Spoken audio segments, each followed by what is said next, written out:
మా పేరుకే 3-4 సంవత్సరాల నుంచి జాబ్ చేస్తున్నారా, 40 లక్షలు సంపాదిస్తున్నా, వచ్చిన పైసలు వచ్చినట్టు ఎటు పోతున్నాయో తెలుస్తలేవు. మరి ఈ ఇయర్ కొంచెం మంచిగా ప్లాన్ చేసుకుని ఏదైనా రియల్ ఎస్టేట్ లో పెట్టపోయినావు అక్క? పెట్టాలని నాకు కూడా ఉంది, అక్కడ న్యూస్ ఏమో ప్రైజులు పెద్ద పెద్దగా కనిపిస్తున్నాయి.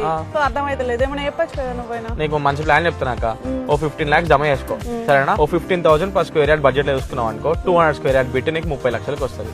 అంటే 15 లక్షలు ఇప్పుడు పెడుతున్నావు, 50% లోన్ వస్తుంది. లోన్ తీసుకో, నెలకైతే ₹1,00,000 కట్టుకోగలుగుతావు, ₹1,00,000 కట్టుకో, సంవత్సరంలో తీర్చేస్తావు. నువ్వు 2026 ఇయర్ లా న్యూ ఇయర్ కి అరే ఏం చేసినారా అని వెనక చూసుకుంటే 2025 లో ఓ 30 లక్షల అసెట్ ఓన్ చేసిన దాని అయితే నువ్వు చెప్పుకునే టైం 40 లక్షలు రీచ్ అవుతుంది. అండ్ ఈ వచ్చిన పైసలు వచ్చినట్టు పోకుండా నీకు అట్లీస్ట్ ఒక వ్యాలిడ్ రీజన్ ఉంటుంది నీ పైసలను ఎక్కడ పెట్టినావు అని చెప్పి. ఓ 3-4 years కి నువ్వు అది లిక్విడ్ చేసుకుని 60-70 లక్షలకు అది అమ్మేసుకొని ఓ మంచి అపార్ట్మెంట్ ఇల్లు ప్లాన్ చేసుకోవచ్చు అక్క. వచ్చే పైసలు కొంచెం యూజ్ చేసుకోక మంచిగా. మనం US కెనడా అబ్రాడ్ లోనే జాబ్ చేస్తున్నప్పుడు వచ్చిన పైసలు ఎటు పోతున్నాయో అర్థం కాదు, అది అందరి ప్రాబ్లమే. కానీ మంచిగా ప్లాన్ చేసుకోండి. ప్లాట్స్ లలో కూడా లోన్ వచ్చే ఆప్షన్స్ కొన్ని ఉంటాయి. మీకు ఓపెన్ ప్లాట్స్ లలో ఇంట్రెస్టెడ్ ఉంటే DM open plots or screen మీద ఉన్న నెంబర్ కి వాట్సాప్ లో టెక్స్ట్ చేయండి ఓపెన్ ప్లాట్.